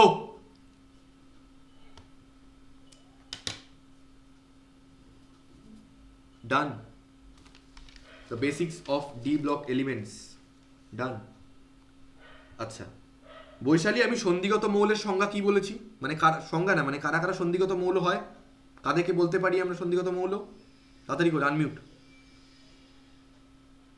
3d1 থেকে 3d9 পর্যন্ত গলা টিপে একটা দেবো। করে আমি এক্সট্রা। একবার বলেছি যে 3 হতেই হবে। বলো ডি 3 কেন মেনশন করছো? ডি তে একটা এক্সট্রা ইলেকট্রন ঢোকাতে পারে এরকম এটুকু মনে রেখো যে ডি অরবিটাল যেন আংশিকভাবে পূর্ণ হয়, মানে পুরোপুরি কমপ্লিটলি ফিল যেন না হয়। কমপ্লিটলি ফিল কখন হয়? যখন D10। পুরোপুরি ফিল্ড যেন কখনোই না হয়। ভালো কথা। তো সংজ্ঞাটা পড়ে নিই আমরা। বলেছে যেসব মৌলের পরমাণুর ভূমিস্তর অবস্থায় মানে গ্রাউন্ড স্টেটে অথবা কোনো স্থায়ী জারণ অবস্থায় মানে +2, যেমন ধরো জিঙ্ক সবসময় জিঙ্ক 2+ দেখায় স্থায়ী জারণ অবস্থায় n-1d উপকক্ষটি হঠাৎ করে n-1 কথাটা এলো কেন? কারণ দেখো না 4s 3d 5s 4d, তাই ইলেকট্রন সবসময় আগের কক্ষপথের ডি অরবিটালটাই ঢুকছে। তাই বহিস্থ কক্ষপথ যদি n হয় তাহলে ডি অরবিটালটা কোনটার? n-1 তম কক্ষপথের। তাই কোনো স্থায়ী জারণ অবস্থায় n-1 ডি উপকক্ষটি ইলেকট্রন দ্বারা আংশিকভাবে পূর্ণ থাকে সেই সব মৌলকে সন্ধিগত মৌল বলা হয়। আংশিকভাবে পূর্ণ থাকতে হবে, ঠিক আছে? আবার পিরিয়ডিক টেবিল নিয়ে আসি, কোথায় গেল পিরিয়ডিক টেবিল?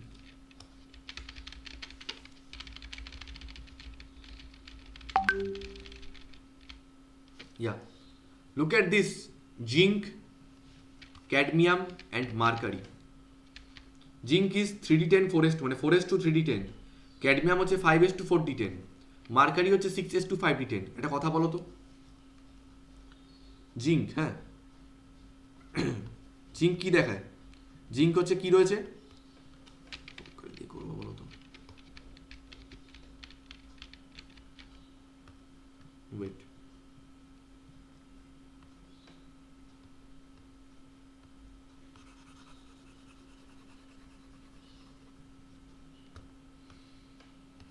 সো জিঙ্ক হচ্ছে 30 মানে লাস্টেরটাই শুধু বলছি 4s2 3d10, ক্যাডমিয়াম হচ্ছে 48 5s2 4d10, আর মার্কারি হচ্ছে 80 6s2 5d10। এবার তোমরা আমাকে উত্তর দাও, ডি অরবিটাল কি আংশিকভাবে পূর্ণ? না দাদা, সম্পূর্ণ ভর্তি। ক্যাডমিয়াম সম্পূর্ণ ভর্তি, মার্কারি সম্পূর্ণ ভর্তি। 1 মিনিট, পৌঁছে গেছো বাড়িতে তো? ওকে, ঠিক আছে ঠিক আছে ঠিক আছে, পড়াচ্ছি, ঠিক আছে, হ্যাঁ হ্যাঁ ওকে। তাহলে কি আমরা জিঙ্ক, ক্যাডমিয়াম, মার্কারি এদেরকে সন্ধিগত মৌল বলতে পারবো?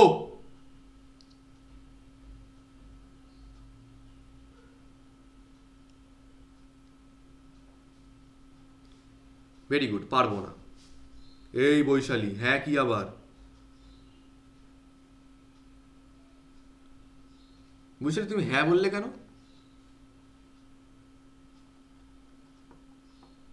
সঞ্চারী হ্যাঁ বললে কেন? আনমিউট করে বলো হ্যাঁ কেন? সেদিন ধর্মগুলো মিল আছে বলে সেই জন্য এগুলোকে নো নো দেখতে নো নো পাচ্ছি। সঞ্চারী, হো বসতে দেওয়া হয়েছে ওদেরকে ওখানে, ওরা সন্ধিগত মৌল নয়। আমি তো প্রথম থেকে বললাম জিঙ্ক, ক্যাডমিয়াম, মার্কারি সন্ধিগত মৌল নয়, ধর্মের মিলের জন্য ওদেরকে বসতে দেওয়া হয়েছে। ফলে ডি ব্লক মৌল তুমি বলতে পারো, কারণ পার্থক্য সূচক ইলেকট্রন ডি ব্লকে ঢুকছে, কিন্তু সন্ধিগত মৌল এরা নয়। ওদেরকে এই লিস্টে রাখা হয়েছে ধর্মের মিলের জন্য।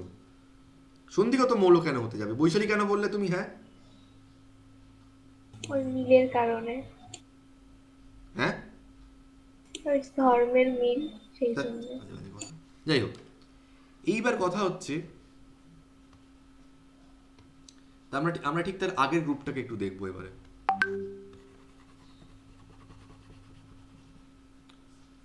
আগের গ্রুপে কে রয়েছে? আগের গ্রুপে রয়েছে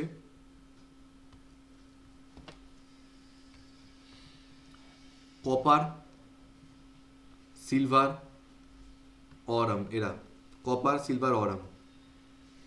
ভালো করে উত্তর দেবে। আচ্ছা by the way, sir copper কিভাবে থাকে? 4s2 3d9 নাকি ও সবসময় 4s1 3d10 হয়েই থাকে? কপার, সিলভার, রুথেনিয়াম এরা সবসময় নিজেদের স্টেবল স্টেটেই থাকবে। ফলে কপার, সিলভার, অরাম। তো কপার কিন্তু তোমরা 4s1 3d10 করেই লিখবে। ডোন্ট সে যে এটা 4s2 3d9 তারপরে তো 4s1 3d10 হয়েছে তাই জন্য সন্ধিগত মৌল বলতে পারছি। No no no, it is always 4s1 3d10।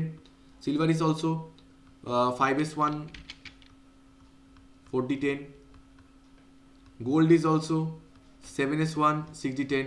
Clear তো? এবার তোমরা আমাকে উত্তর দাও তাড়াতাড়ি করে। কপার, সিলভার, অরাম এ তো D10 হয়ে পড়ে রয়েছে, তাহলে এদেরকেও কি আমরা সন্ধিগত মৌল বলতে পারি?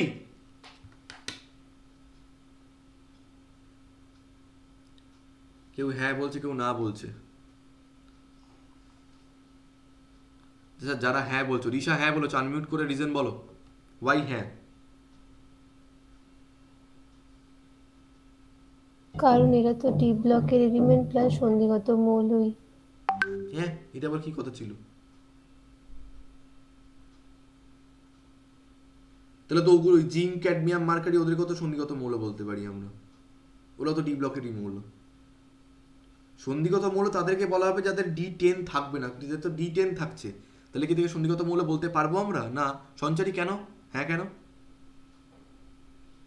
স্যার এরা তো স্টেবল হওয়ার জন্য ট্রিটমেন্ট করেছে। না, আমি এটা লেখানোর আগেই কিন্তু বললাম, ওই জন্য এই উত্তরটা দেবে না। অলওয়েজ এরা স্টেবল হয়েই থাকে। স্টেবল স্টেটেই সবসময় আমরা দেখবো, আনস্টেবল স্টেটে আমরা ইলেকট্রনিক কনফিগারেশন দেখতে পাবো না কিন্তু। ফলে তোমাকে যদি সন্ধিগত মৌল বলতে হয় তাহলে স্টেবল স্টেটেই সেটা বলতে হবে, আনস্টেবল স্টেটে হবে, আনস্টেবল স্টেটে কিন্তু কিছু হবে না, ঠিক আছে?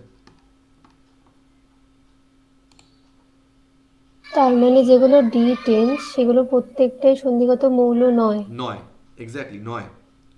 তাহলে তোমরা আর আর কে হ্যাঁ বলেছো? যাই হোক, এবার একটু অন্য আলোচনায় আসছি। আমি কি বলেছি, সবসময় আমরা স্টেবল স্টেটে আলোচনা করবো, তাই তো? বেশ। আচ্ছা, জিঙ্কের একটা, আচ্ছা তোমাদের জিঙ্ক বলে জিঙ্কের কোন আয়ন মনে পড়ে গো? জিঙ্ক প্লাস নাকি জিঙ্ক 3+ নাকি জিঙ্ক 2+? দাদা জিঙ্ক বলতে আমরা সবসময় জিঙ্ক 2+ দেখেছি।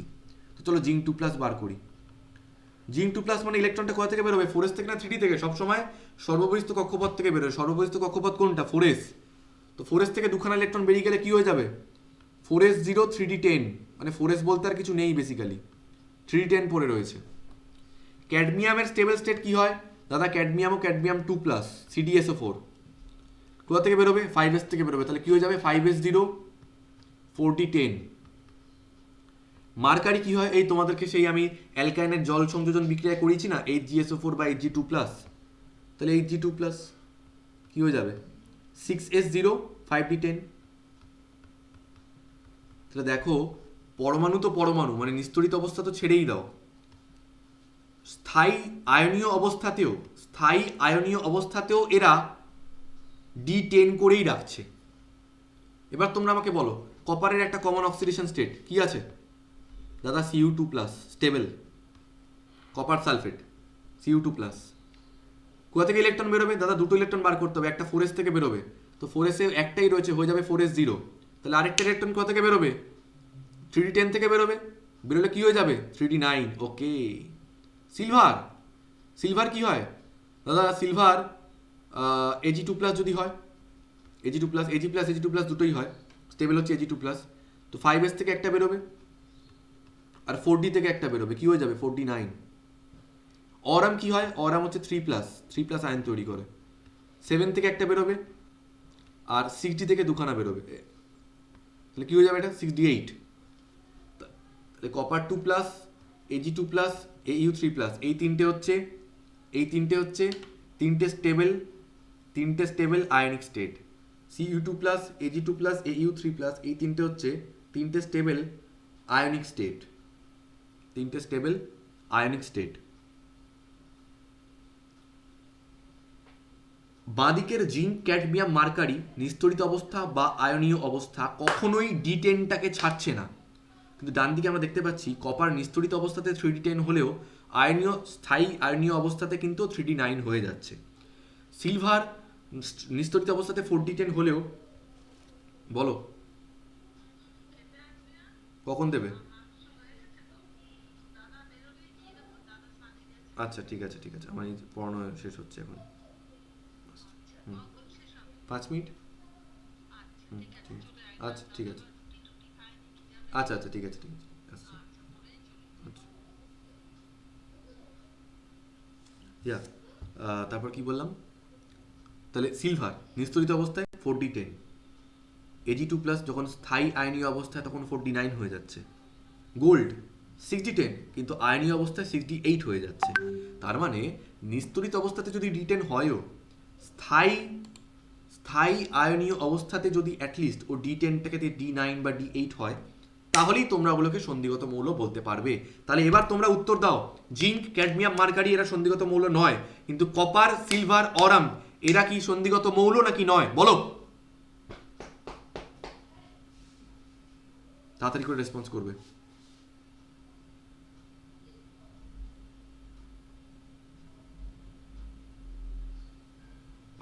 চাবুক। সো পড়ে নি বইয়ের পড়াটা।